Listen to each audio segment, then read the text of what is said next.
বাপরে বাপ, শালা এটাকে গোপ বলবো না দাড়ি বলবো না লোম বলবো, কিছুই বুঝতে পারছি না। ধ্যাত, বলছি বৌদি এই যে ফেস রেজার একটু অ্যালোভেরা জেল লাগিয়ে চেঁচে নেবে। হ্যাঁ, পুরো বেটা ছেলের মতন দেখতে লাগছে, একটু চেঁচে নিলে একটু মেয়েদের মতন দেখতে লাগবে।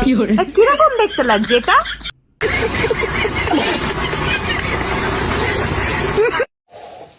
আমাকে কিরকম লাগছে শাড়িটা পরে একটু কমেন্ট করো। বলছি বৌদি তোমাকে শাড়ি পরে খুব ভালো লাগছে। আমাকে একটা কথা বলো তো, যে তুমি সবুজ বৌদি না সবুগ বৌদি, কোনটা? মানে সবুজ বানান কি আর সবুগ? তোমার প্রোফাইলে দেখে মনে হচ্ছে SOBUG, সবুগ। সবুগটা কি? সবুগ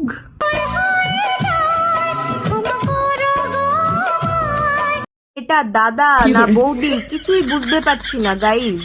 হ্যাঁ, পুরো ছেলেদের মতন ড্রেস আপ আর মাথায় মেয়েদের মতন সিঁদুর। বলছি কি বলে ডাকবো তোমাকে?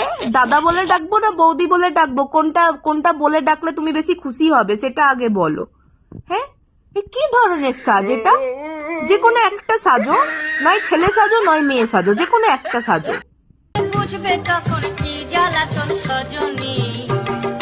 এই নোংরা বাংলা পায়খানাটার মধ্যে তোর চুলের মুঠিটা ধরে যদি মুখটা ঠেসে ধরে রাখতে পারে কেউ, তাহলে দেখবি তোর একদম সব রস গুটিয়ে যাবে। তখন আর তোর কোনো তলা দিয়েও রসটা বেরোবে না, বুঝতে পেরেছিস? শালা নোংরা অভদ্র মহিলা, একটা অসভ্য মহিলা, জানোয়ার কোথাকার।